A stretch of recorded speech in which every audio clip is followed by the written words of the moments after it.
fana do fana ka baara do sa ayiwa ne de b'a dɔn fana de dɔ ye nin kɛ Abu Safina Jara radio ye Nura FM ye ni waati na badabada foli an b'a ta ni ka Mayan Bure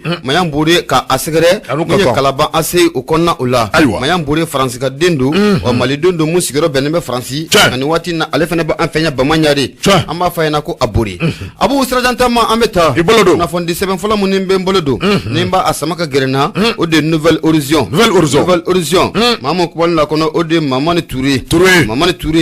a y'a yira k'a fɔ mun ye an ka vérificateur général ye a ka rapport 2020 n'o b'a ka sɛgɛsɛgɛliw kɔfɔ minnu kɛra ka bɛn san 2020 ani san 20 o kɔnɔna o ma mun ye vérificateur général ye a y'a yira k'a fɔ ko mission 12 ko o de kɛra mun ye sɛgɛsɛgɛliw ani wulikajɔ ko o bɛɛ lajɛlen kɛ nka a nana ye k'a fɔ ko mun ye nafolo kasabi caman de yira ko mun ye majali caman de kɛra an ka jamana cakɛdaw yɔrɔ dɔw kɔni u la Mali kɔnɔ fo ka taa bila mun ye Mali kɔ kan na yɛrɛ la mun ye ambassade ye n'a b'an ka lasigiso ninnu kɔfɔ minnu bɛ jamana wɛrɛ u la mun ye vérificateur a ka nin dossier in kɔnɔna u la a yira k'a fɔ ko majɛ caman de kɛra mun ye ambassadeur yɛrɛ o yɔrɔ Fatriba a ko mun ye Mamani Touré a ko n'i y'a jateminɛ k'a lajɛ mun ye vérificateur général ale tɛ Sanba Alhamdu Babi ye wa a y'a yira k'a fɔ ko mun ye san 2000 ani san 20 i bɛ na ye k'a fɔ ko wulikajɔ caman de kɛra o n'a ta bɛɛ lajɛlen na ko siga t'a la mun ye coronavirus o kɔni kɛra sababu ye ni ka majɛkɛ yɔrɔ caman fɛnɛ o la vérificateur général a ka dossier in kɔnɔna o la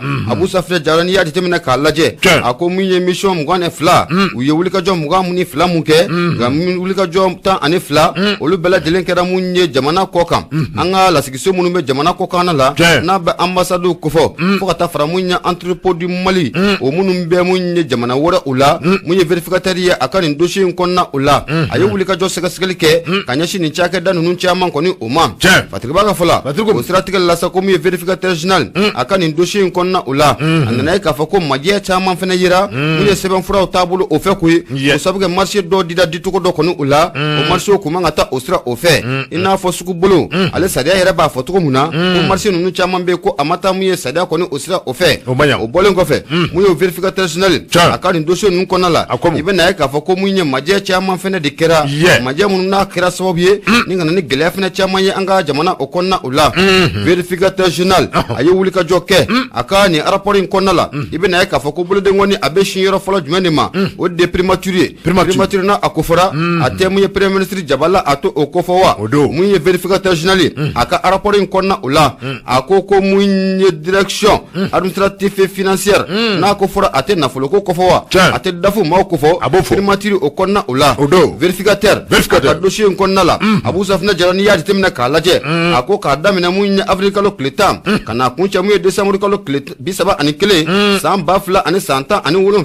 ani k'a daminɛ mun ye janvier kalo tile 2 2018 ni ka na kuncɛ mun ye avril kalo tile 22 2019 a yira k'a fɔ ko mun ye premier ministre Jabala n'o bɛ primature kofɔ nafolo kasabi mun ni majɛ kɔni o yera ala ye k'a bɛ ti jɔ sefa wari miliyari 1 ana a kunkanfɛn o la Fatigiba hali bi a kumada ko mun ye vérificateur ka nin dossier in kɔnɔna o la i bɛ na ye k'a fɔ ko boloden kɔni a sin na lasigiso jumɛn de ma mun ye malidenw ka lasigiso mun bɛ yen nin waati na n'ale bɛ Egypte kaw fɛ yen o tɛ Caire ye wa Caire ye ale tɛ Egypte capitale ye wa Mali ka lasigiso mun bɛ yen i bɛ na ye k'a fɔ ko k'a daminɛ 2016 la ni ka na kuncɛ 2019 la a yira k'a fɔ ko nafolo mun kasabi mun n'a majɛ o yera ambassade o kɔnɔna o la k'a bɛ ti jɔ sefa wari miliyari 1 a n'a kunkanfɛn Abu hali bi a ma ban mun ye vérificateur a ka dossier o kɔnɔna o la lasigiso ye ko sɔrɔ koyi mun ye ambassade du Mali mun bɛ Congo fɛ n'a bɛ Brazzaville kofɔ vérificateur ka nin dossier in kɔnɔna o la a ko k'a daminɛ 2016 la n'a bila mun ye 2019 o la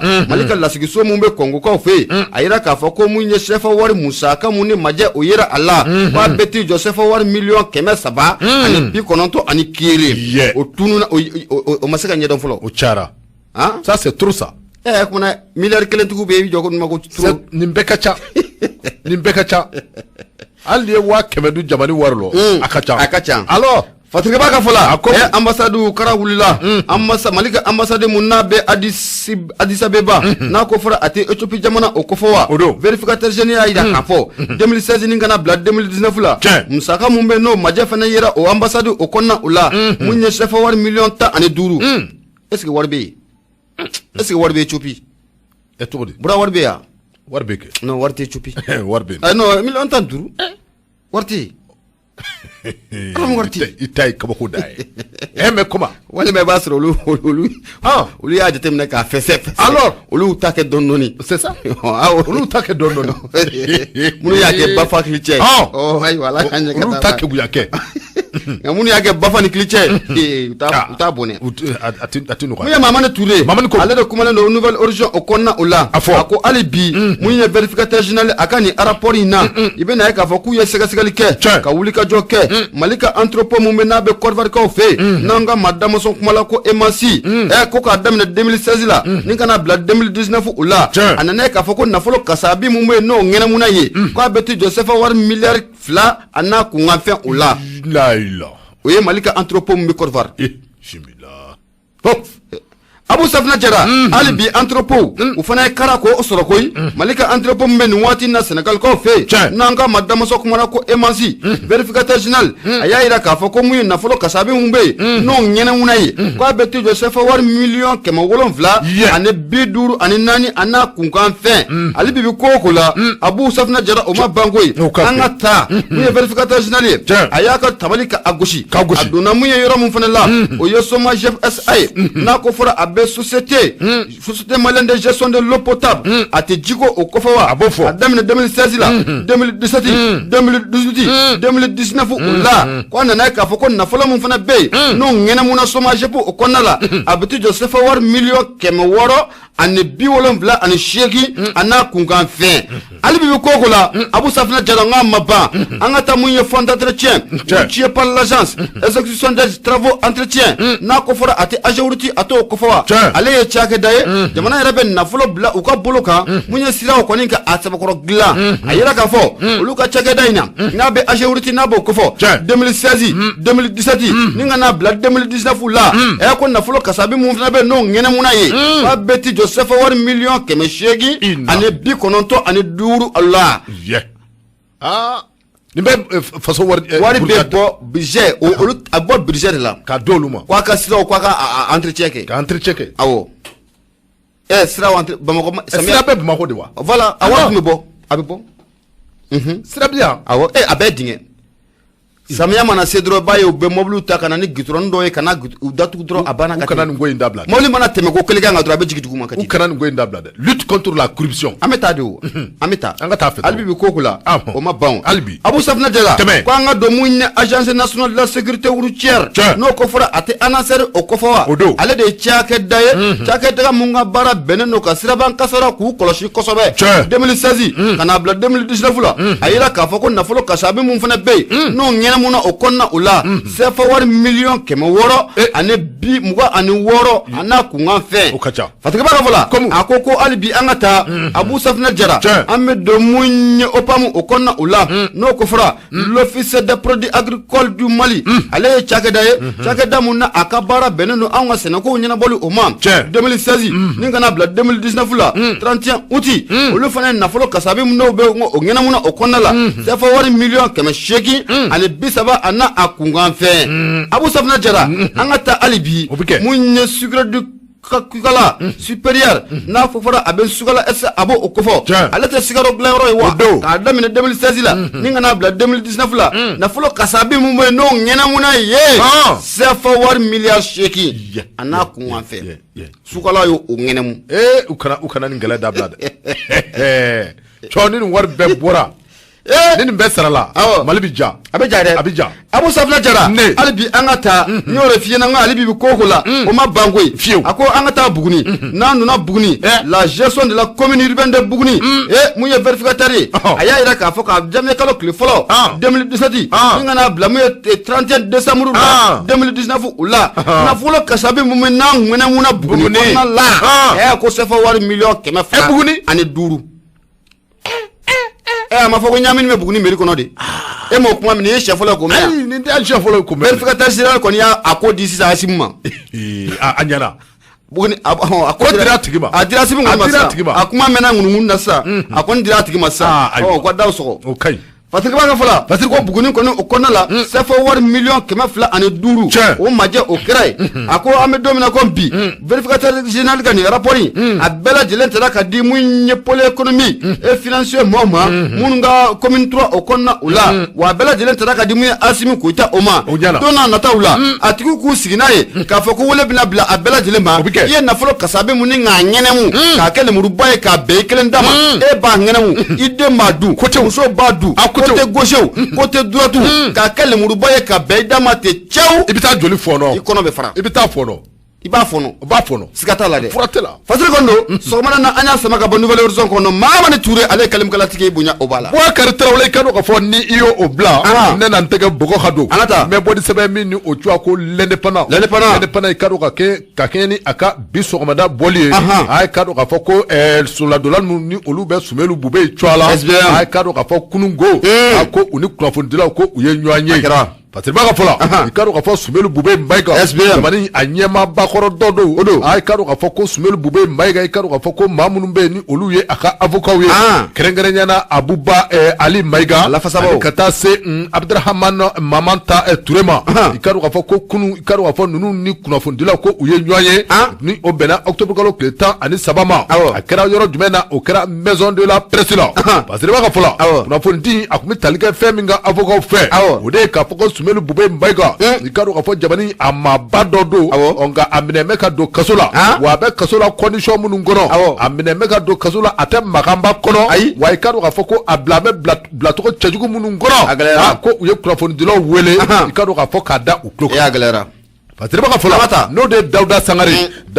i ye ka dɔn k'a fɔ ale y'a yira kabini ko utukalo tile 26 tɛmɛnen na i ka dɔn k'a fɔ Sumelu Bube Mayiga i ka dɔn k'a fɔ ko a bɛ maison d'arrêt centrale la ni o ye Bamakɔ a kasobonba ye a yirala k'a fɔ Sumelu Bube Mayiga i ka dɔn k'a fɔ a welela kun min na ko fɛn min bɛ tali kɛ sɔrɔsiw olu ka minɛnzanko la ka taa bila avion présidentiel la i ka dɔn k'a fɔ ko a b'i n'a fɔ a nɔ na kɛ ni a domaine nɔ sababula i ka dɔn k'a fɔ ci bilara Sumelu Bube ma a ka avocat ni o de ye ni maa fila ye Abuba Ali Mayiga ani Abdurahmane Mamanta Ture ninnu kɔni ko u ye kunnafonidilaw wele kununko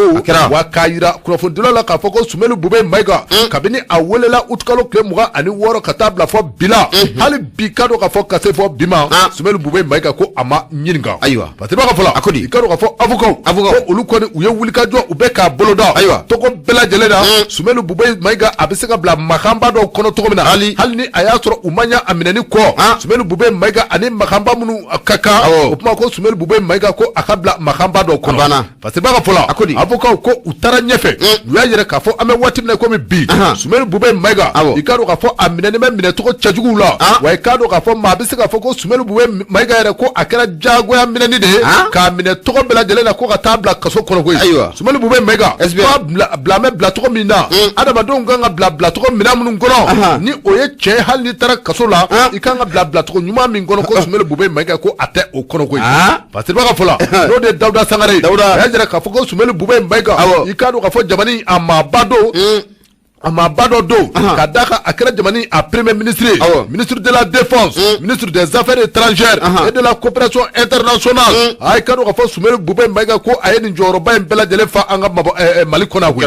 Sumelu Bube Mayiga ko ka o minɛ ka t'o bila o bila mɛ yɔrɔ min na i ka dɔn k'a fɔ a bɛ bali kasobonba la tile 40 ka se fɔ bi ma Sumelu Bube Mayiga kabini a minɛna ka se fɔ bi ma i ka dɔn k'a fɔ ko ɲininkali busamisɛn ma guwan a la i ka dɔn k'a fɔ Sumelu Bube Mayiga ko a bila mɛ kasobonba kɔnɔ kasobonba min ni ka dɔn k'a fɔ ani maa minnu bila mɛ ɲɔgɔn kan ko a bɛ taa se fɔ maa 3000 bayanko ma wa i ka dɔn k'a fɔ o maa 3000 la ko fɛn minnu bɛ maa minnu bɛ wele ko présumé terroriste ni o ye jihadistes ye ko maa 200 ko o bɛ o jama cɛrɛ wa Sumelu Bube Mayiga k'a bila mɛ so min kɔnɔ kɛrɛnkɛrɛnnenya la i ka dɔn k'a fɔ o so ko o jama tɛ tɛmɛ maa 30 kan nka Sumelu Bube Mayiga ko ani jihadistes dɔw bila mɛ ɲɔgɔn kan jihadistes maa 76 ko a n'olu bɛɛ lajɛlen bɛ soden kelen kɔnɔ o so min kɔnɔ i ka dɔn k'a fɔ ko sanga ani waati bɛɛ lajɛlen na o jihadistes k'olu bɛ kɔrɔfɔ cɛjugu ta ka Sumelu Bube k'a sɛgɛrɛ kaso kɔnɔ Sumelu Bube Mayiga i ka dɔn k'a fɔ ko a bila tɔgɔ cɛjugu kɔnɔ cɛjugu minnu kɔnɔna na ne a bɛ so min kɔnɔ i ka don ka fɔ o so ko funtɛni bɛ so in kɔnɔ wa ɲɛnɛw i ka don ka fɔ ɲɛnɛ minnu bɛ yen ni olu bɛ se ka hali maanifin sogo dun o ɲɛnɛ tɛ yen o bɛ yen aya o tɛ yen aramu tɛ yen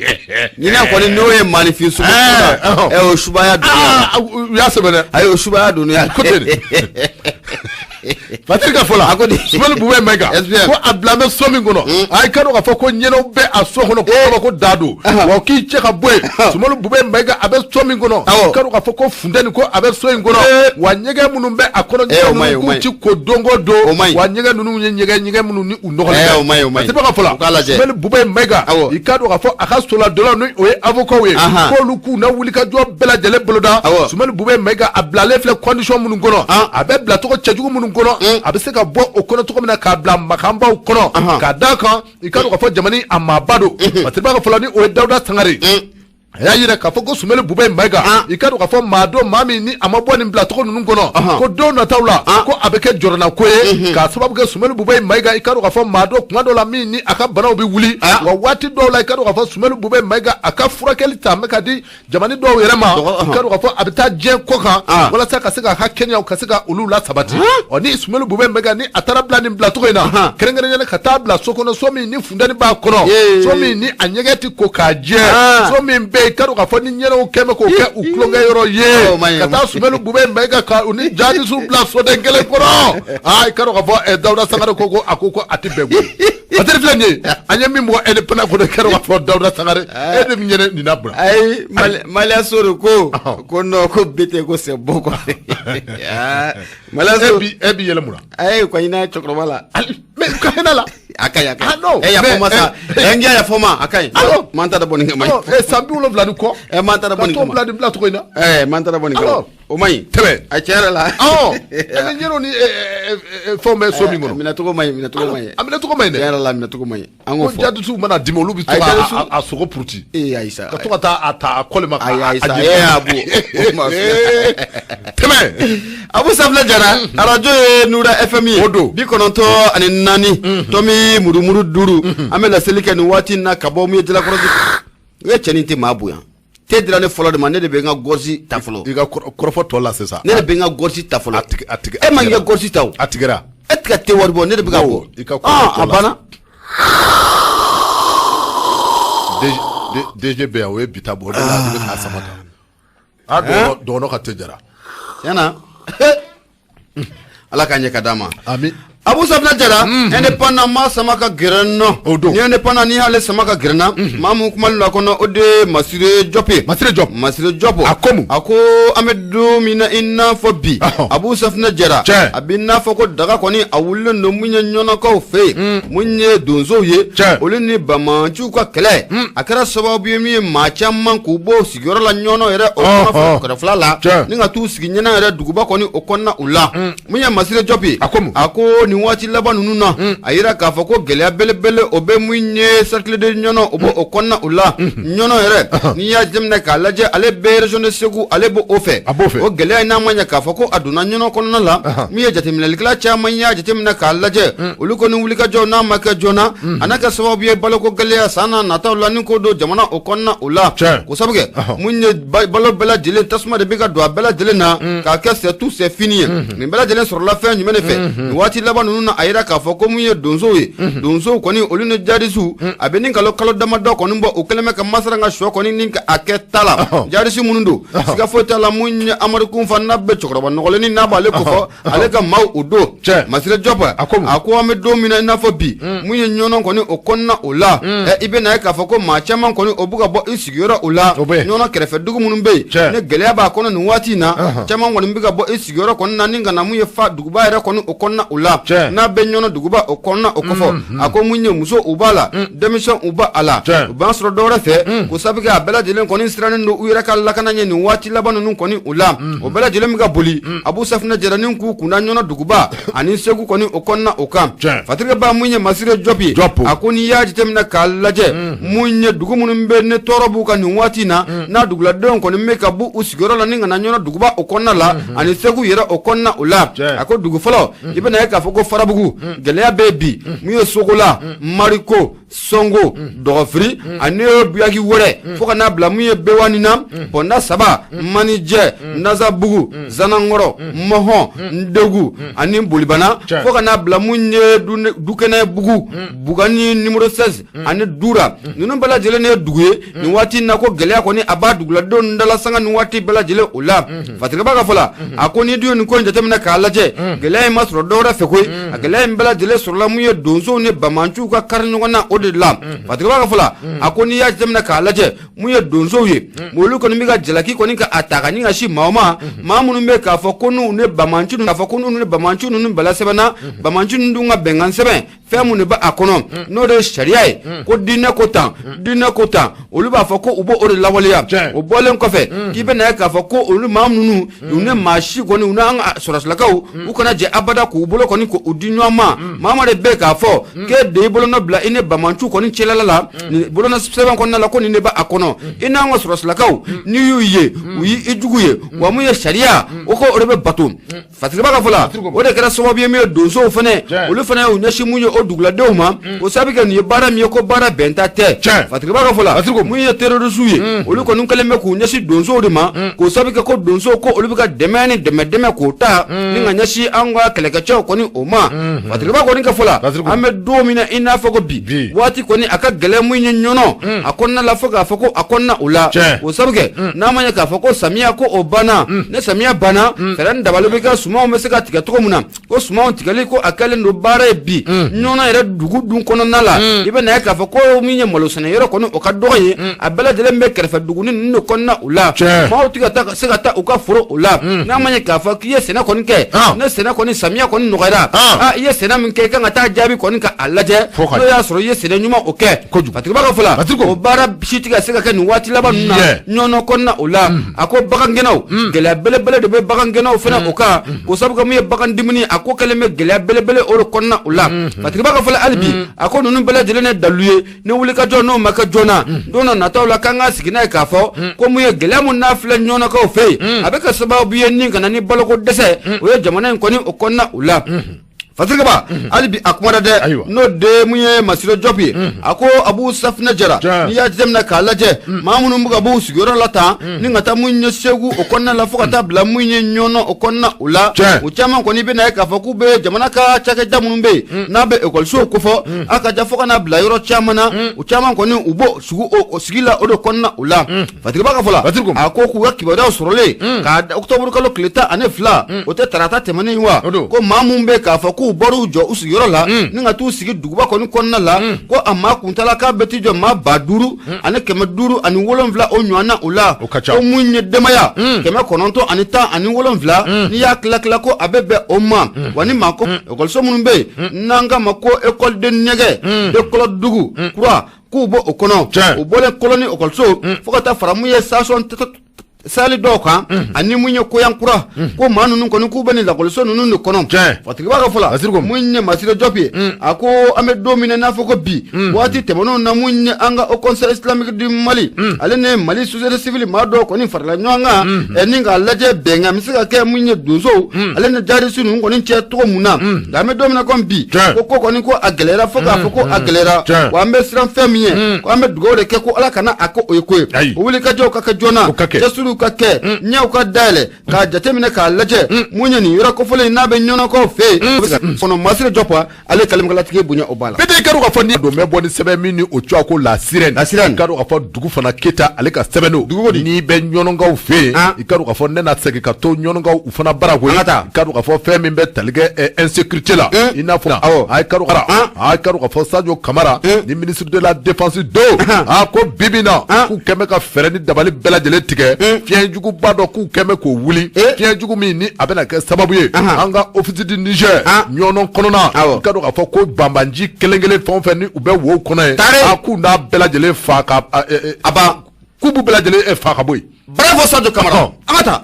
Fazil ko akori kanu ka fɔ ko ɲɔnɔ yando i da sera a kɔrɔfɔ ma sisan atrocité ni o ye fali walo caman kɔni ko a kɛra ɲɔnɔ ay kanu ka fɔ ko an bɛ waati min na ko bi kɛrɛnkɛrɛnyana office du Niger ko a baara a sɛbɛ gwɛlɛyalen bɛ ka sababu kɛ sɛnɛkɛla minnu bɛ o yɔrɔ la i n'a fɔ i y'a fɔ cogo min na ay kanu ka fɔ ko Bamanju kɛn bɛ ka gwɛlɛya min da ka u sɛgɛrɛ ka k'i kanu ka fɔ Sadio Camara o ye ministre de la défense ye an bɛ waati min na ko bi ay kanu ka fɔ ko u kɛn bɛ ka fara ministre de l'intérieur kan et de la sécurité intérieure kan a ku kɛmɛ k'u tɛgɛ di ɲɔgɔn ma ka fɛɛrɛ ni dabali bɛɛ lajɛlen ko o bila mɛ sen kan fɛn min bɛ se k'a to ɲɔgɔn kɔ u bɛ se ka libérer cogo min na jadisi minnu ni u kɛmɛ ka u miɲɛ da ka t'u nɛgɛ sigi ye ka t'u ɲa da ye u ɲaga da ye nin nɔ na fɛɛrɛ ni dabali bɛɛ lajɛlen tigɛ ko ka u bɛɛ lajɛlen k'u déloger kosɛbɛ o ye ka u ka dagaw k'a bɛɛ lajɛlen ci k'a waraka k'a da kolonji ka fɔ ka bɔ ɲɔgɔn ka bɔ a mara kɔnɔ walasa ka dɔn ka fɔ fɛn min bɛ tali kɛ économie la ni o ye sɔrɔ ye sɔrɔ a bɛ se ka yiriwa cogo min na k'a sababu kɛ ɲɔnɔ ye dugu ye Segu ye dugu ye office du Niger dugu don jamana n'i ye Mali yɛrɛ ta k'a lajɛ an ka sɔrɔ a caman bɛ bɔ o yɔrɔ la o sababu la Sadio Camara k'u ye fɛn dɔ bila sen kan opération dɔ ni o ye kɛlɛkɛ bolo dɔ min ni o bɛ wele ko fiɲɛ kura wulila kɛlɛkɛ bolo min ni o bɛ wele ko fiɲɛ kura a dɔn k'a fɔ ko u bɛ ɲɔnɔ fiɲɛ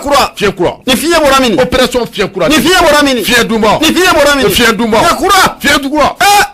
bravo Sadio Camara bravo le colonel alors abana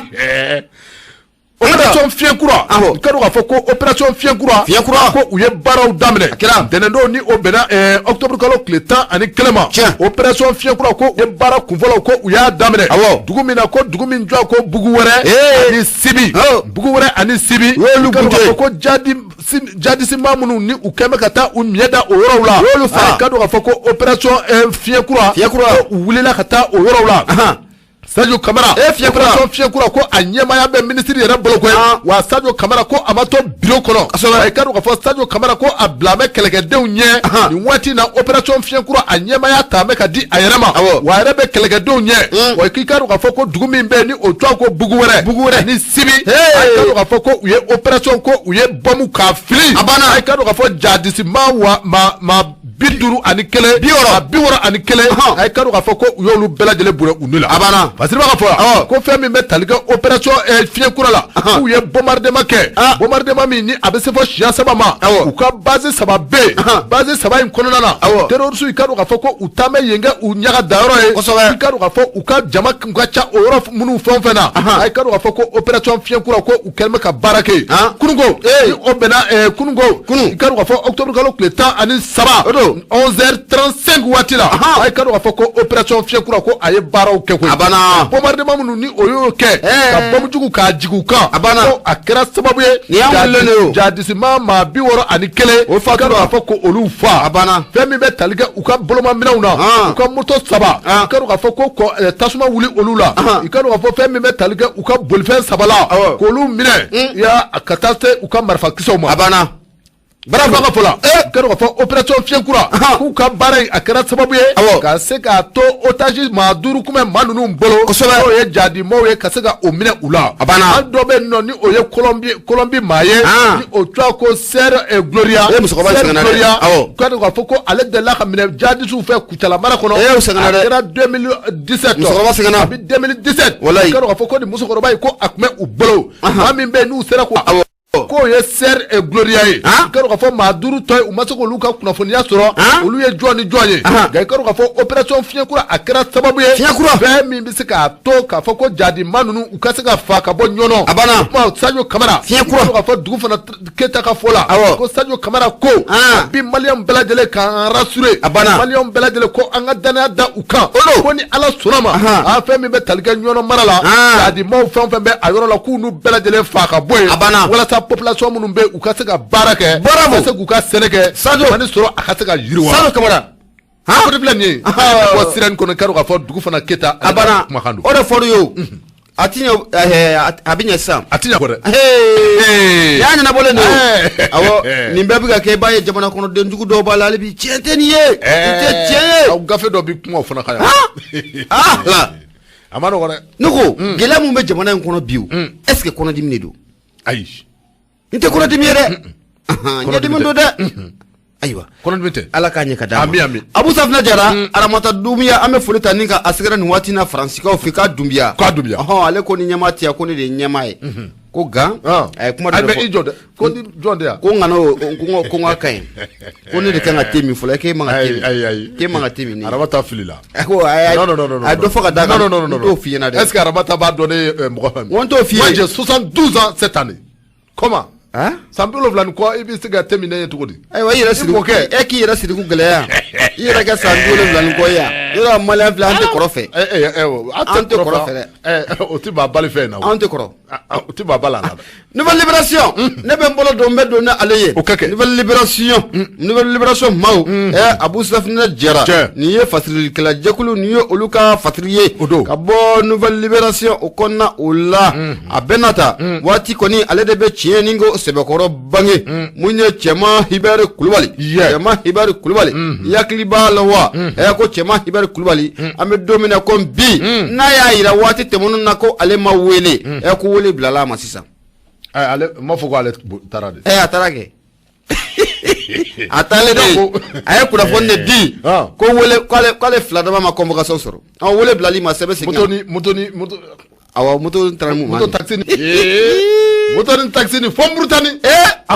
k'a to Mauritanie a taa gidɔrɔn fɛ dɛ abada ayi n'a taara gidɔrɔn fɛ ko hali mana sachet ale yele ti fili o complet 3 de bɛ mana sachet kɔnɔ complet 3 valise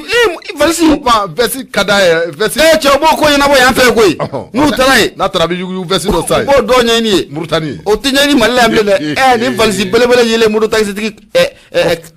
ka moto sanfɛ mɔgɔw bɛ sɔmi mɔgɔ tɛ sɔmi wa bi sɔn o bɛ mana forokɔni dɔ de ɲini k'a lajɛ dɔrɔn fɛn bɛ se k'u bɔ jamana kɔnɔ dɔrɔn ministre sigilen moto ni taxi kɔfɛ kɔsɔ e ma ye moto taxi ko in a y'u lafiya kɔsɔ Abu Safina Jara a ko ni cɛman Hibɛri Kulubali n'o y'a sɔrɔ waati dɔ la a ye kunnafoni kɔni k'a di k'a yira k'a fɔ ko ale ma convocation kɔni sɔrɔ ni ka bɔ kiiritigɛlakaw kɔni yɔrɔ nka an bɛ don min na ko bi i bɛ na ye k'a fɔ ko mun ye pôle économique et financier de Bamako wele kɔni ko a bilala cɛman o ma cɛman Kulubali ni dun y'a jateminɛ k'a lajɛ cɛman Hibɛri Kulubali parti politique mun bɛ jamana in kɔnɔ n'an k'o ma ko IDD ale tɛ kɔnɔni yan kɔnɔni de tɛ IDD ye Musa Kulubali kɛ ne ma fili kɔnɔni de don kɔnɔni tɛ u ka taamasiyɛn ye kɔnɔni kɔnɔni kama bɔlen don a bɛ fɛ ka pan kɔnɔ panna de a panna de o Kulubalikɛ yɛrɛ ma pan sisan kɔnɔ panna de alors ni Kulubalikɛ ka parti ja ye kɔnɔ ye kɔnɔ kɔni pɛrɛlen bɛ pani kama kɔnɔ panna dɛ Kulubalikɛ panna o man ka bala maa yɔrɔ dɛ kɔnɔ panna dɛ o ko a tɛmɛ Fatirima ka fɔ la a ko an kɔni bɛ don min na i n'a fɔ bi cɛman kɔni tun b'a kalama k'a fɔ ko siga t'a la ko in bɛ ka taa to mun na don na nataw la ko wele ko a bɛna bila a ma o siratigɛ la mun ye cɛman ale kɔni ye fɛɛrɛ dabali bɛɛ lajɛlen tigɛ sen kan ni ka ji kɛ butɔn na ni k'i da kɛnɛ kɔni o kan Fatirima ka fɔ la a ko tɛnɛn tɛmɛnen i bɛ na ye k'a fɔ ko pôle économique et financier de Bamako u kɔni ye convocation ni ka wele kɔni ka a bila cɛman Hibɛri Kulubali ma n'i y'a fɔ k'i ma wele sisan kɔni i welela i kana jaabi kɔni ni kana a di cɛman Hibɛri Kulubali a yɛrɛ wele fana tɛ dɔwɛrɛ koyi Abu Safina Jara n'i y'a jateminɛ k'a lajɛ mun ye an ka lakanabaaw kofɔ n'a bɛ sɔrɔsilakaw kofɔ olu ka maramafɛn ko o sabu kɛ mun ye cɛman yɛrɛ Hibɛri Kulubali a ye ministeriya kɛ o cakɛda in na a ye ministre la défense des anciens combattants a y'a kɛ waati min na Laji Burama o tun bɛ fanga o la Fatirima ka fɔ la a ko mun ye cɛman Hibɛri Kulubali a bɛ na la jaabili kɛ wa a bɛ na mun ye kiiritigɛlakaw ka convocation ye a bɛ na u jaabi wa a ko an dalen tɛ a la dɛ ko sabu kɛ anw ye cɛman Hibɛri Kulubali an y'a bɔ cogo min na jamana in kɔnɔ moto taxi kɔfɛ polokutu maa min taara moto taxi kɔfɛ o kana maa ka kuma jaabi a tɛna fiyewu a natɔ tɛ ko kibaruya kɔni sɔrɔla mun ye cɛman Hibɛri Kulubali a y'i sigi ka moto taxi tigi kɔfɛ ni ka fɛɛrɛ dabali kɛ ka taa se Mauritanie frontière o la a selen a ye pankuru kɔni ta ni k'i kunda Abijankaw fɛ yen Abijan ni dun y'a jateminɛ k'a lajɛ mun ye cɛman Hibɛri Kulubali ye a jɛɲɔgɔn dɔ fana bɛ yen n'o ye Maliden ye Karimu Keyita n'an k'a ma ko Kaco o fana bɛ yen nin waati na mun ye kiiritigɛlakaw kɛlen bɛ ka mana darɛ international n'u ko o bila mun ye ale Kaco yɛrɛ kɔni a kama mun ye cɛman Hibɛri Kulubali a taara fara kamu ye Karim Keita kato kamu ye Côte d'Ivoire ko fe Patrick Baka fola ako ni wati laba nuna ayira ka foko mu ye Alassane Dramane Ouattara ale koni kelembe ka foko abada lezi ko mu ye Karim Keita nanga mako kato ko ta di malido mabika ta da machine awo akutadi atadi aw ni tadi na terro wara fo Côte d'Ivoire ngo fa buguni ngo fa la tangorandi ande ta no fe ayde Côte d'Ivoire buguni ngo fa ngora ay alors ay na tadi ame ta no fe ta no fe koloka ah oui amasi mais comment angutui ubina e ko fa munu mi fa chama mu bula ngui fa chama mu bula ne alu udo bala sa na nyo fere udo bala sa go so munu joleme udo buga ferege ko fere fene sa ubugo fere fasili kondo anya sabaka bo nouvelle libération kono la sokmada na ibunya obala ata aywa bete ikado afo niyo obla mentega do me boni sebe mini otwa ko nouvelle horizon ikado afo awa Shadou Traoré ka sebendo ay kado afo ko ale koni akumana awa kumana feminga o de be talige ikado afo transition yemo ako jamani abe dangu muna ko mi bi ko yali jamani yemo kerengerenya Asimi Goïta ni aka jenwa to kuna jamani ndoni ntoko totogo na tawa kerengerenya na femi be wolo ko situation sécuritaire ni oye lakana koye ko ukeme ka bolo flada useka ko utika foi bla senga abada ko ubeka to situation sécuritaire ni oye lakana aka chandugo bela jelena wala sa élection ukaseka repousser awo abe repousser ge ona dimi ndo wa nyedimi nete nyaro benye bala aywa Patrick Baka fola ni ode awa Shadou Traoré nouvelle horizon kono ale koni aya yira ka fo ame wati mna ko me bi ay ka fo ko Mali ani France ko anda keme nyejugu boye nywano ka sababu ke saka ani wati belajelena Donald Jabi media international wala media national safe to bi kele do kelena ko chini ko Donald bi wara do dollar ko keme Mali fama uni nywanye ka fo ame wati mna ko me bi Mali ka fo ko kabisa 2012 ka damina o wati la khase fo sisama ko Mali abe gwela kono tomi abe gwela kono te ni gwela te fly ko jamani ko abe gwela kono sankono ndo banyango kadu ka fo ko Mali abe o gwela kono ko kadu ka fo ni andara nyono ni obe segu mara kono nana ko femi be talige bamanjula bela jele me akalama ka fo ko bamanju keme ka nyono nge udaga yore haka ja fo ka sega ke sababu ka Senegal ko ulu bal uka senola ko tasuma be do malola sisan tomi tasuma be ka do malola gauni atawota anga jamani nyemo mamunu be ni olu be jamani anyema ya kunani watina ko olu kembe ka population civile ni oye citoyen lambda ka jamani kono don ko ka olu ni jadusu yeku tonywana mi ma se mi na ko akakwa oye Patrick Baka fola ni ode awa Shadou Traoré ale koni ayanyira ka fo nouvelle horizon kono akikaru ka fo jamani nyemo ame watimne ko bi groupe zarme ku ukembe ka bara chajugu chama taka nyono mara ka segere ka sababu ke ikado ka fo groupe zarme mo femi be talige nyono dozo ko olu be useko nu damajira bela delena haka je ikado ka fo dozo ani groupe zarme mo ko ubi kele wuli wati bela delena finalement ikado ka fo ko bare abeta to groupe zarme mo la dozo be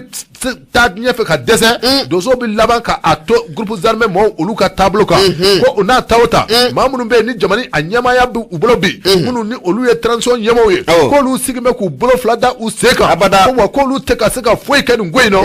u be ka fere ni dabali bela jele tige wa ko communauté internationale u be ka toto bela jele na fe mi be wole ko insécurité ale ko insécurité akaseka fa bela jele mine wa jamani nyema ku usigime ku bolo flada useka ku teka bara foshit blasenga mi misika toy karu ka fo sécurité biseka na élection obisika ke tumina parce que baka folani ode awa shedwe ko est-ce que ko yali ni de fere jamani nyema bolo amunu be ni ube fagana ni watina wala sa doga seka fara transition akaloka wan ma doga seka fara transition asaka ko ode sababula ko na ya tro ka fo ko transition nyema ko nu ye fere ni dabale bela jele ko una fere bela jele ke jadismo ukaseka bo mo da to mina ko nga ku uteka fere foi tige ku sigime budeli gara kunu ko mi yere be ni oye Asimi Goïta ko mi nyema ko tika puma ko wa ko mami be ni oye shogal kugala maiga ko krofo bela jele ne be ga do shogal kugala maiga da ko shogal kugala maiga ko ne be ga krofo munu miseka ale ko ni maja jamani kono donye ka do kadaka shogal kugala maiga abesiki wati mina ka do ka fa ko jamani kono de chama ngume ye a ka sigili a kuma di olu ye nka u n'a ta o ta jamana kuntigi ni o ye Asimi Goïta ko a tɛ ka kuma a da dɛlɛmɛ ko a mana fɔ ko armée ye grande miette ye cogo cogo ko a ka kan a fana ka to ka dɔ ayi a ka ɲi tan de a ka ɲi tan de a kana kuma a ti kuma ne Choguel bɛ kuma ka ban a ka ɲi a ti kuma awa Sadu ko Sadu ka don k'a fɔ ko Asimi Goïta a kɛ bɛ ka kɔrɔfɔ bɛɛ lajɛlen to Choguel Kukula Mayiga bolo o de ka ɲi ko Choguel Kukula Mayiga k'o fana tɛ ka dɔwɛrɛ kɛ dɛ k'o bɛ ka i yɛrɛ maja jamana kɔnɔdenw ye o bɛ ka a ka politiki k'o bɛ k'o faraw kɛ kɔrɔfɔ minnu ni Choguel Mayiga ni Choguel bi o fɔ ko o bɛ k'i yɛrɛ maja jamana kɔnɔdenw ye ko kɔrɔ tɛ ko an bɛ waati min na komi bi ko i ka don k'a fɔ ko jamana a bɛ gɛlɛya kɔnɔ ɲɔnɔ mara kɛrɛnkɛrɛnnen na o ka don k'a fɔ Bamajuw kɛmɛ ka ɲada fa bɛɛ lajɛlen fɛ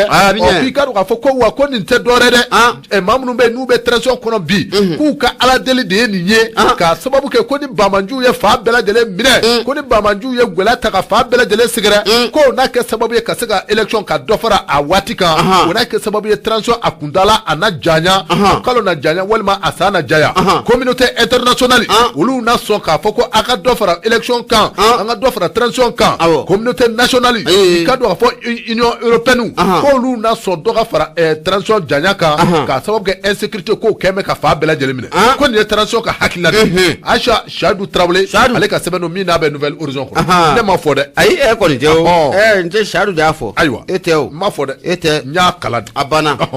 n'i y'a ye ne ma f'i ye ko bɛɛ n'i ka hakilina anw b'a yira kanubaw la parti pritien o ti voilà parti pritien voilà tɛmɛ siga t'a la arajo ye Nura FM ye 94 tomi murumuru 5 wa an bɛ laseli kɛ nin waati na ni ka bɔ Jalakɔrɔji ko ɲuman ni wɛrɛdala tɛ cɛw nɛgɛjurusira 76 33 43 03 Abu Safina Jara lasira ne ba ale sama ka gɛrɛna a ko lasira n'an y'ale ta mun ye ade ye ale de kumalen o don a ko mun ye kasajugu jumɛn de wulilen don mun ye an ka aéroport Modibo Keita n'a bɛ an ka pankuru jigin kɛnɛ n'a b'o kɔfɔ yurugu kasajugu jumɛn de wulilen don mun ye aéroport Modibo Keita k'i bɛna ye k'a fɔ ko mun ye yurugu wa n'a fan dala n'a tɔɔrɔla ye a bɛ kɛ sababu ye a b'i yɛrɛ kɛ jamana o kɔnɔna o la mun ye ade a ko n'an taara aéroport international Modibo Keita n'o bɛ pankuru jigin kɛnɛ n'a bɛ a kofɔ a ko yurugu ko a ɲɔ ɲɛlen don nin cakɛda in na fo k'a fɔ ko a ɲɔ ɲɛlen o don a ko ni dun y'a jateminɛ k'a lajɛ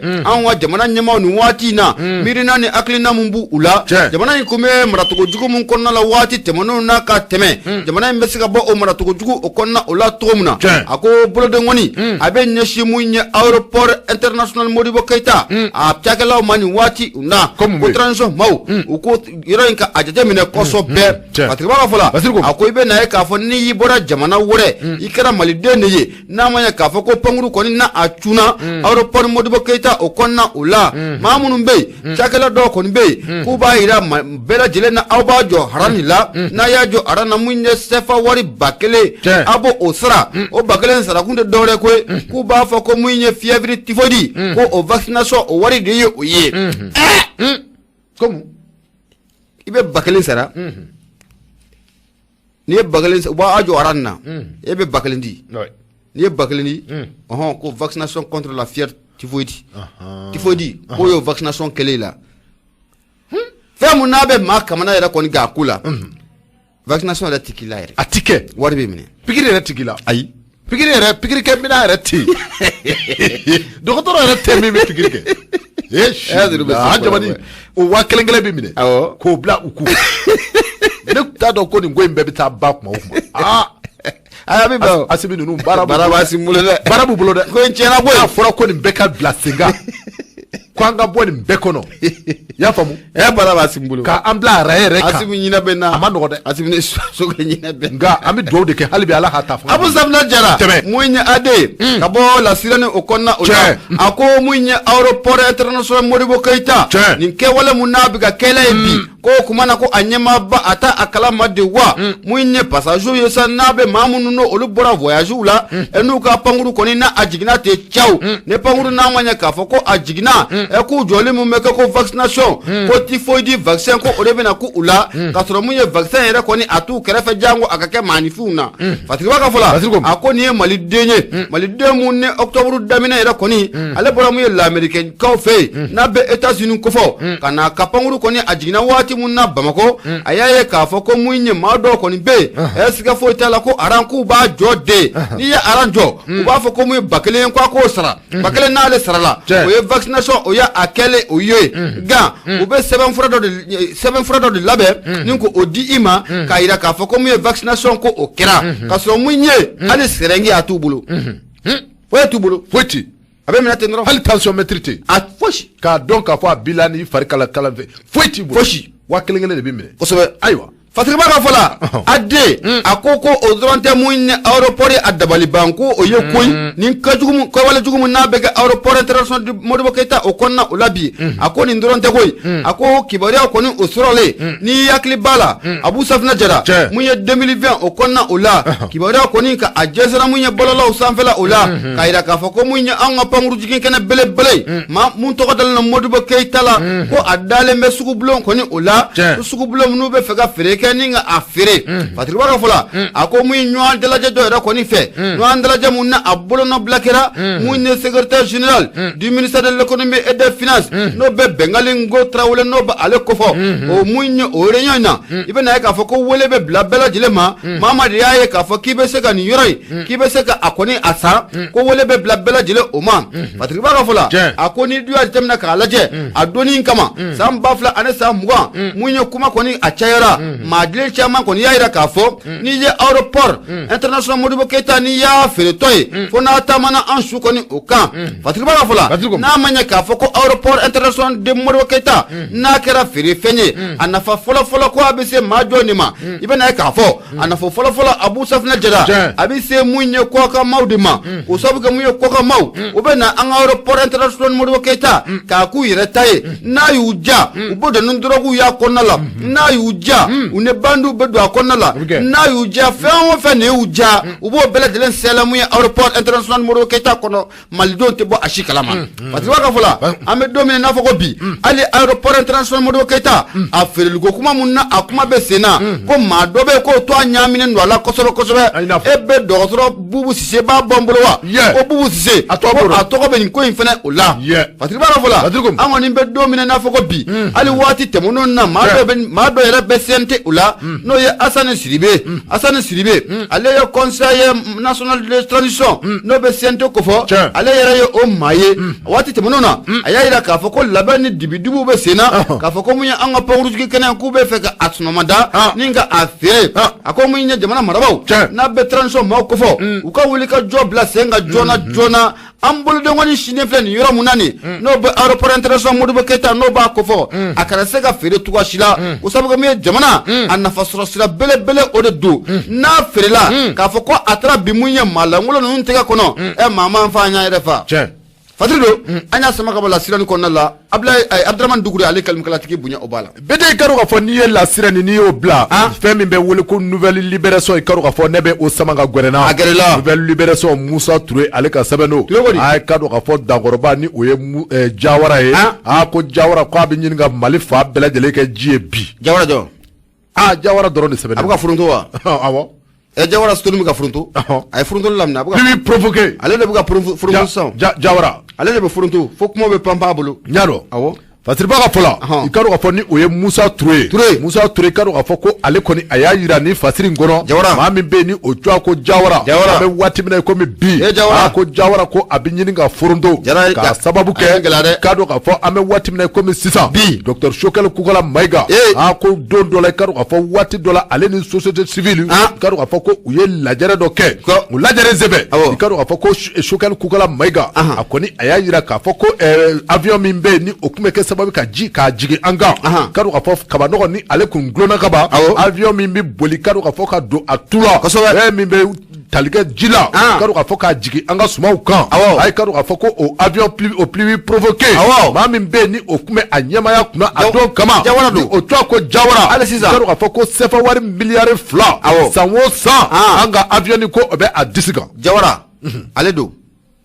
Jawara don dɛ a kɔni bɛ ka bɔ k'i yɛrɛ lajɛ yan nka taa ni ka segin bana a tɛ maa to dɛ a t'i to dɛ fasiri ba ka fɔla i ka dɔn ka fɔ ko Choguel Kukola Mayiga i ka dɔn ka fɔ ka taa bila Asimi Goïtaw la bɛɛ lajɛlen bɛ a kalama k'a fɔ an bɛ waati min na komi bi fɛn min bɛ wele ko la lutte contre la corruption a daminɛna dɛ crise financière a daminɛna dɛ wari a burujali ka wari k'a nafolo k'a soɲan i ka dɔn ka fɔ ko o kɛlɛ ko o dawulilen don fasiri ba ka fɔla i ka dɔn ka fɔ o kɛlɛ ko waati min na Choguel Kukola Mayiga ko a da nana se pluie provoquement avion min bɛ yen i ka dɔn ka fɔ ni sɛfɛ wari miliyari 2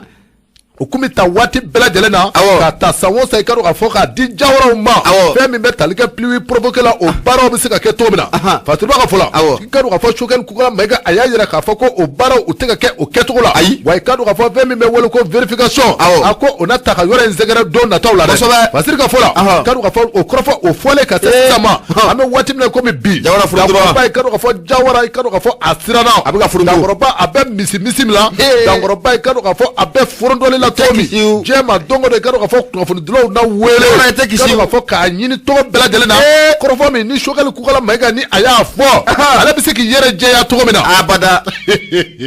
jamana dossier foyi tɛ yen kabi démocratie don jamana in kɔnɔ fo ka n'a bila bi la Choguel ma mun maîtriser a bɛɛ kalabɔ c'est un commis de l'État a ye da sɔgɔ joona Choguel a ye da sɔgɔ c'est un commis a ye da sɔgɔ u ka frontière tugu o de don fasiri ba ka fɔla n'o ye Musa Touré a y'a jira k'a fɔ ko Jawara a bɛ guwa kɔnɔ bi a ka dɔn k'a fɔ yanni kiiritigɛlaw bɛ se ale ma u ka teliya ko Jawara bɛ ka fɛɛrɛ ni dabali bɛɛ lajɛlen tigɛ u ka teliya ɲɛfɔli dɔw bɛ a bolo a kɔni bɛ k'o ɲɛfɔliw k'olu boloda tɔgɔ bɛɛ lajɛlen na walasa mɔɔw k'a faamu fasiri ba ka fɔla CFA wari miliyari 2 o miliyari 2 o kɔni tun bɛ ta ka di u ma san o san pluie provoquée o baara ka kɛ nka an y'a ye k'a fɔ a bɛ san damadɔ bɔ avion ni o birilen bɛ a disi kan avion a caman wa gasoil de t'a kɔnɔ wa essence de t'a kɔnɔ wa kérosène de t'a kɔnɔ wa maa si tɛ o dɔn nka wari min ni a bɛ ta ka di Jawara ma wari in kɔni maa tɛ wari a fana bɛ yɔrɔ min na i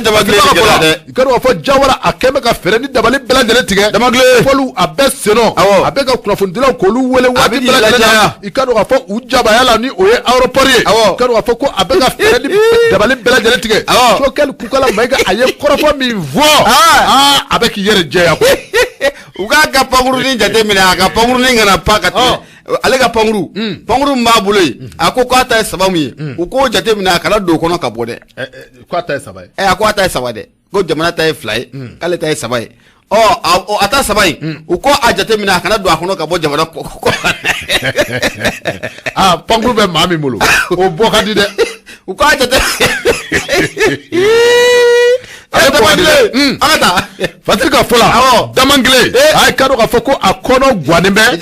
jɔrɔlen bɛ ko da bɛ a ye sunan tɛ a ye sabula komi ni o fiɲɛ wulilen filɛ bi hali ni ale b'a fɛ k'i yɛrɛ jɛya tɔgɔ bɛɛ lajɛlen na walasa ale ka kisi ka kisi Bamakɔ kasobonba ma koyi fasiri ba ka fɔla i ka dɔn k'a fɔ n'o ye Musa Touré a y'a jira k'a fɔ ko fɛn min bɛ tali kɛ avion in na avion min filɛ nin ye ni o dinkun bɛ u ma sango kama walasa ka se ka sa ka sanji a ka jigin n'o ye kabanɔgɔ mana bɔ i ka dɔn k'a fɔ ka taa bombardement ni o ye ka mugu ci u la i ka dɔn k'a fɔ fɛn min bɛ tali kɛ sanji la ko o baaraw o kun jɔ mɛ dɛ fasiri ba ka fɔ an bɛ waati min na komi bi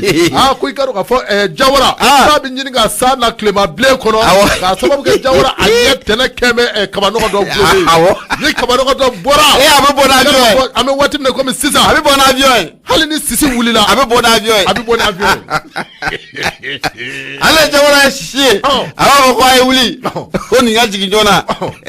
sɔni sɛgɛsɛgɛli ka se ma o k'a sɔrɔ n ye caman bila a nɔ la i ka dɔn k'a fɔ ko fasiri ba n'o ye Musa Touré ale kɔni a y'a yɛrɛ k'a fɔ an bɛ waati min na komi bi kɔnɔguwa o bɛ Jawara la sababu kɛ i ka dɔn k'a fɔ hali ni sisi gansan dɔ gulonna a bɛ wuli ye kabanɔgɔ ye ko a na Bamakɔ fa bɛɛ lajɛlen kɛ ji ye ko a na Bamakɔ bɛɛ lajɛlen inondé ji la Jawara Youssou Sane bɛ ka na wa o de tɛ Jawara Youssou Sane bɛ ka na Jawara wulila de i m'a ye ko sa bɛ ka na kaba fasiri ba ka fɔla ko Musa n'o ye Jawara ye ko Jawara Damangile Damangile kɔnɔguwa a bɛ a la k'a sababu kɛ i ka dɔn k'a fɔ hali ni maa min ka gabugu n'o sisi bonyana ko a bɛ taa mugu don ye Jawara kamana kan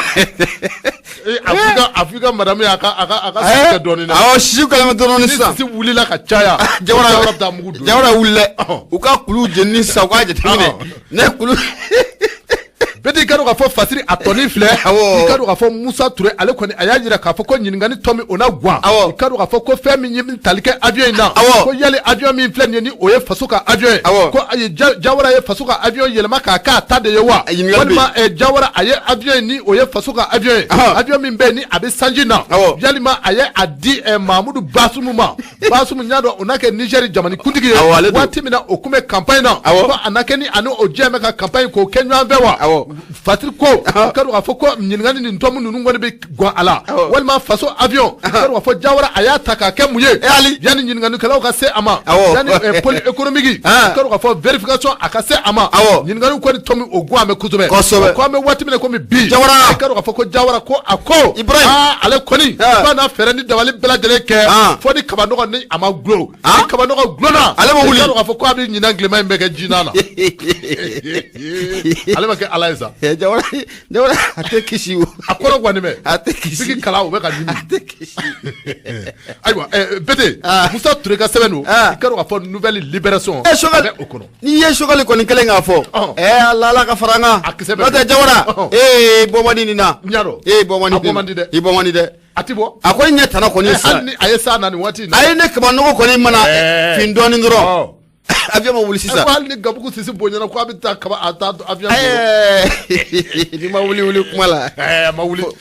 samiya bannen fo samiya bannen fɛlɛ bɔ dɔ ye wuluden ta k'i bɛna a tɔgɔ bɔlen filɛ kɔnɔ k'i bɛna samiya wɛrɛ kiri an dala yan san joli miliyari joli bɛ ka d'i ma avion min ma wuli o bɛna wuli bi a bɛ wuli k'a bɛna o ko lajɛ yan a tɛ lajɛ yan ni kabanɔgɔ yɛrɛ ma bɔ bilen nu Abu Safina Jara radio ye Nura FM bi kɔnɔntɔn ani naani tɔmi murumuru 5 wa an bɛ laseli kɛ ka bɔ Jalakɔrɔji Koɲumani wɛrɛda la nɛgɛjurusira 76 33 43 03 Abu Safina Jara la siran ne b'ale sama ka gɛrɛna kura ye la siran ni ye ale sama ka gɛrɛna ko nin waati na maa mun bɛ n'an k'a ma ko Amadi Sangare ne bɛɛ lajɛlen k'a ma ko Zé la solution Zé la solution ko ka gɛlɛ a fana bolo dɛ solution b'a bolo nin ka solution mana kɛ solution min ye o tɛ ɲuman ye ko Zé la solution waati ka gɛlɛn Zé bolo aram solution fa a ka solution bɔ la Zé yɛrɛ bolila ka t'i da Faransi ye ni waati ka gɛlɛn i bolo i bɛ solution de bɔ la Fatiriki min ye dugu fana Keyita ye ka bɔ la sidɔni o kɔnɔna o la a ko a bɛ nin ka san kelen kɔni o bɔ ni hakili b'a la mun ye wasaden kalata mun ne a gosira jamana in kɔnɔ san 2000 ani san 20 o kɔnɔna o la maa caman bɛ yen olu hakili bɛ nin cɛ kɔfɔlen kɔni o la koyi kɛrɛnkɛrɛnnenya mun ye Musa Mara ale bɛ commune mun na e bɛ na ye k'a fɔ ko maa caman o hakili bɛ mun ye Amadi Sangare ne bɛɛ lajɛlen kama ko Zé la solution ni hakili b'a la waati tɛmɛnenw na ale de k'i kali k'i siɲɛ ko min ye Musa Mara ye wasaden ta kɔni na ko f'a ka Musa Mara ta k'a pɛrɛn dugumala o de la Patiriba ka fɔ la mun ye Zé n'a bɛ Amadi Sangare n'a ba ale kofɔ a dogolen tɛ maa la koyi ko sabu kɛ sanga ni waati bɛɛ lajɛlen na waati mun na Zé kun bɛ campagne na Zé la solution a bɛ campagne na waati mun na muso jɛkulu wari kɔni a bɛ kɛ n'a fɔ marabatigɛ wari kɔni a ba seedu kɔni n'a fɔ ko a tɛ ɲini muso jɛkulu ko mun ye Zé la solution a ye wari di maa caman de ma Dugufana Keyita a ko mun ye Zé la solution an bɛ don min na i n'a fɔ ko bi n'a y'a sɔrɔ waati tɛmɛnenw na ni Zé la solution ni opérateur économique don a tɛ mun ɲɛ jagokɛla a to o kɔfɛ wa i bɛ na ye k'a fɔ Zé la solution waati tɛmɛnenw na a tɔgɔ yera mun ye dossier la dossier mun hali bi n'a bɛ an ka lakanabaa olu ka maramafɛn sanko o kɔfɛ mun ye Zé la solution a tɔgɔ yera o ko la k'a fɔ ko mun ye ɲaamini dɔw kɛra ye ko a sen bɔ o la Fatigiba ka fɔ la an kɔni bɛ don min na i n'a fɔ ko bi siga foyi t'a la waati kɔni a bɛ ka gɛrɛ dɔɔni mun ni Amadi Sangare ni bɛɛ lajɛlen ko Zé la solution n'a ma ɲɛ k'a fɔ ko ɲɛmaaw bɛ ka minɛ k'i sigi n'a ye k'a fɔ ko i fɛnɛ don na nataw la ko wele ko a bɛ bila i fɛnɛ o ma Fatigiba ka fɔ la a ko kibaruya kɔni o sɔrɔlen la a yira k'a fɔ ko ni homme d'affaires n'a bɛ Amadi Sangare ni bɛɛ k'a ma ko Zé la solution ko a bɔra ka taa mun ye Faransi a yɛrɛ kanubaw ka kuma la u ko mun ye Zé la solution ko a taara ɲɛda a ka denbaya de ka faransi fatigiba ka fɔla o kɔni tɛ kɔrɔfɔ ye koyi kɔrɔfɔ mun ni malidenw kɔni an bɛ se ka an jigi kɔni da kɔrɔfɔ kɔni o kan fatigiba ka fɔla an kɔni bɛ don min n'a fɔ ko bi kibaruyaw bɛɛ lajɛlen kɔni bɛ k'a jira k'a fɔ ko mun ye c'est la solution ko don n'a nataw la siga foyi t'a la ko wele ko a bɛna bila a fana ma dɛ o sabu kɛ mun ye an ka lakanabaw ye n'a bɛ sɔrɔsilakaw ko fɔ olu ka mun ye maramafɛn caman fana bɛ yen a caman bɛ o marché a tɛmɛna mun ye Amadi Sangare ne bɛɛ lajɛlen kama ko c'est la solution ko a tɛmɛna a ka sira o de fɛ fatigiba ka fɔla don n'a nataw la mun ye Amadi Sangare ni bɛɛ kama ko c'est la solution ko a bɛ sɔn ka na critiquelakaw ka wele kɔni ko o jaabi wa fatigiba ka fɔla mun ye c'est la solution a kun ye mun ye wasadenya kɔni a y'o ɲini ɲini kun tɛ dɔwɛrɛ koyi o sabu kɛ n'a ma ɲɛ k'a fɔ ko ale kɛra wasaden ye k'a fɔ ko sariya de bɛna boli ale kan wa ale ŋɛnɛmuniw kɛ wa o sariya de bɛna boli ale kan wa k'o kuma kɔni o ta a la n'a ma ɲɛ k'a fɔ k'i y'i bolo don wo kɔnɔ wo kɔnɔ fɛn kɔni ka a ma sɔrɔ c'est la solution a ye fɛɛrɛ kɛ ni k'i bolo ni ka a ni ma kara an bɛ don min na ko bi c'est la solution ale bɛ faransi ko a taara bɔ min ye a ka denbaya o ye fatigiba ka fɔla ningali to min kɔni caman de bɛ ka sigi nin waati in na c'est la solution a bɛna waati jumɛn de kɛ faransi a bɛna mali la wa ko c'est la solution a dɔrɔn de b'o dɔn ni solution bɛ a bolo solution mali critiquelakaw ɲɛkɔrɔ solution tɛ b'a bolo dɛ solution ayi fika sa ni solution tɛ bolo a ye wele bila c'est la solution ma c'est la solution ko critiquelaw sera solution tɛ bolo an ka taa peut-être i ka dɔn k'a fɔ ne bɛ n tɛgɛ don i ka dɔn k'a fɔ n bɛ bɔ ni sɛbɛn min ni o cogoya ko kabako faduniya fabaranbaki mun kabako bɛ yen ye Bugu Jara ale ka sɛbɛn don an ka taa yɛlɛmani mun bɛ yɛlɛmani ko an balimamuso dɔ san 38 san 8 i ka dɔn k'a fɔ ko nin ye maɲumantɔba ye k'a sababu kɛ an balimamuso san 38 san 8 yɛlɛmani ko a su a yera wa o ma da o ma dɛ fɛn min bɛ tali kɛ muso an balimamuso a kantigɛlen kun don wa fɛn min bɛ tali kɛ i ka dɔn a ko a ka gɛlɛn kosɛbɛ Burama Jawara bɛ se yɛlɛ la sa i ka dɔn k'a fɔ Burama Jawara bɛ se yɛlɛ la sa n y'a dɔn Patrik ko i ka dɔn k'a fɔ an balimamuso a kun kantigɛlen bɛ fɛn min bɛ tali kɛ maayaw la ko olu fana ko fɛn min bɛ tali kɛ maayaw la ko olu bɛɛ lajɛlen ko olu kun alevelen bɛ wa ka i ka dɔn k'a fɔ ka jeliw kun caman bɔ a fɛ Patrik ka fɔ la mardi don ni o bɛnna tarata octobre kalo tile 12 tɛmɛnen ma nɛgɛ kaɲa 9 sanga 15 miniti 15 bɛ u kan sɛnɛkɛla minnu ni olu b'u ka forow la a ka dɔn k'a fɔ ko u taatɔ u ka foro la u ye an balimamuso dɔ ye san 30 san 8 baɲango i ka dɔn k'a fɔ a bɛ a ka foro kɔnɔ i ka dɔn k'a fɔ wa a kɛra kilomɛtiri damadɔ yanni i ka don yɛlɛmani ale dugu kɔnɔ Patrik ka fɔ la maa min bɛ yen ni a su kɔni ni a yera musolaka o don dɛ k'a sababu kɛ i ka dɔn k'a fɔ an balimamuso ye ko a yera waati min na a kan kɔni ko o kun tigɛlen bɛ ka bɔ a la a kunkolo k'o tigɛ ka bɔ a la i ka dɔn k'a fɔ fɛn min bɛ tali kɛ maayaw la a ka dɔn k'a fɔ ko u ye olu fana enlevé Patrik ka fɔ la i ka dɔn k'a fɔ brigade de recherche brigade territoriale min ni o bɛ yɛlɛmani ko olu kɔni ko u kɛn bɛ ka enquête k'a dayɛlɛ walasa nin ko in a kɛra maa min fɛ i ka dɔn k'a fɔ tɛgɛ a ka se ka da a banna Patrik ka fɔ la o ye Bugu Jara ye a y'a fɔ cogo min na Bugu Jara a ko an bɛ waati min na komi bi fɛn min bɛ tali kɛ Mali a jamana na insécurité ni o ye lakanabaliya ye ko a bɛ sira caman kan koyi fɛn min bɛ wele ko barricage ni o ye ka sira k'a da maaw ɲɛ ka u bolomafɛnw ka a minɛ u la diyagoya la faali walo ka dɔn k'a fɔ ka maaw ka u minɛ k'u jeni ka dɔn k'a fɔ nin n'a ɲɔgɔnna kojugu caman a bɛ jamana in kɔnɔ o de bɛ ka kɛ jamana in kɔnɔ kosɛbɛ Patrik ka fɔ la ko diɲɛ ma don o don i ka dɔn k'a fɔ i na nin ɲɔgɔn ko kunnafoni jugu i na a dɔn mɛn Patrik ka fɔ la ni o ye Bugu Jara ye a y'a jira k'a fɔ ko hali a ma mɛn kosɛbɛ dugu min ni o filɛ nin ye Sɛbɛnnikɔrɔ kɔfɛ ni o bɛ wele ko Mamaribugu i ka dɔn k'a fɔ den tagani dɔ hali bi nɔsi ni o ye yefuge dɔ ye i ka dɔn k'a fɔ san 3 baɲango fɛn min bɛ tali kɛ o fana o su ko o yera kɔlɔn kɔnɔ k'a sababu kɛ i ka dɔn k'a fɔ maa dɔ fana ye o kunkolo k'a kan tigɛ ka bɔ a la a cɛya walima a maayaw i ka dɔn k'a fɔ ka olu tigɛ fɛn bɛ tali kɛ a biyɛnw la ko ka ninnu bɛɛ lajɛlen ko o bɔ olu labɔ Patrik ka fɔ la ko nin baara in o kɛra Mamaribugu a ma mɛn o ma tɛmɛ tile damadɔ kan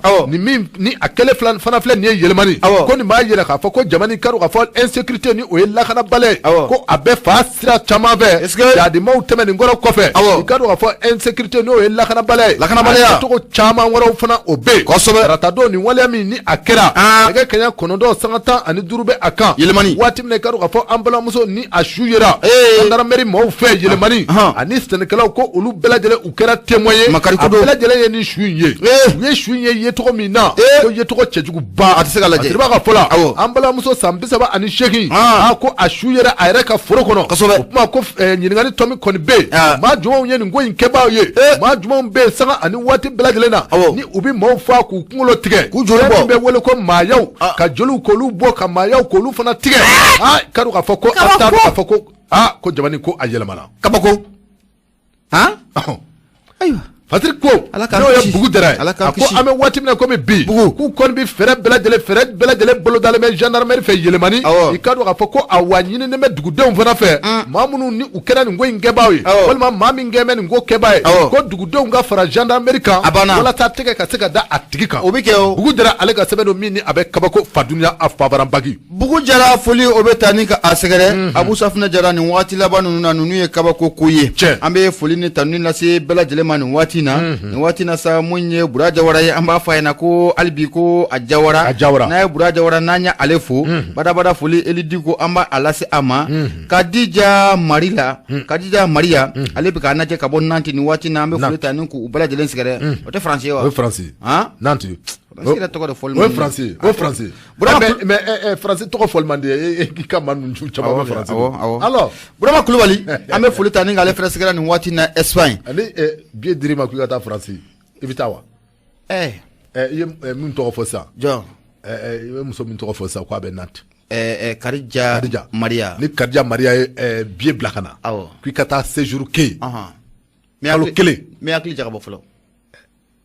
mais hakili jagabɔ ayi Mo ni ne Faransi non ne question dɔ de o tɛ jaabi sa non ko mɛ cogo min na sisan i bɛ hakili jagabɔ nin ko ninnu non mais ale tɛ yen wa Ngo ale bɛ yen o Abu munna ale tɛ na kana n da don kuma la koyi alors kana n da don kuma la dɛ sinon an ka Mali Kidali bɛ yen yen ka di ko kabako nɔnɔ bɛ yen ɲɔgɔmɛ nɔnɔ bɛ yen an bɛ jarala Gawo bɛɛ tɛ ɲɔgɔmɛ nɔnɔ bɛ sɔrɔ yen Mali jaralaka sisan an bɛ Mali jaralaka bɛɛ fara ɲɔgɔn kan olu ka t'u sigi min ye Kidali ye problème foyi t'o la ala bɛnnen don Mali dugu aw de bɛ siran ka taa kɔnɔ tɛ biya to an dara a bɛ ka Segu fan bɛɛ kɛ woye karata bɔ tu me nommes aujourd'hui tout de suite directeur de la radio Noura FM 2 à Kidal je vais partir ah oui a fɔ Madu ye ne kɔni tɛ taa aramu tɛ taa ne tɛ taa Abu Safinɛ Jara kɛlɛ ban mi taa mi kɛlɛ ban ni dabara ye ne tɛ taa m'a ban ni dabara ye aramu ne kɔni tɛ taa ayiwa n tɛ taa foyi tɛ n lata Abu Safinɛ Jara mun ye Musa Tarawele ni Franco arabu maître do ka bɔ mun ye lycée Gɛlɛba fana la an bɛ foli ta ni k'a sɛgɛrɛ nin waati na Jalakɔrɔji ko a Tarawele waati kofɔlen kɔni ale nana ni jɔ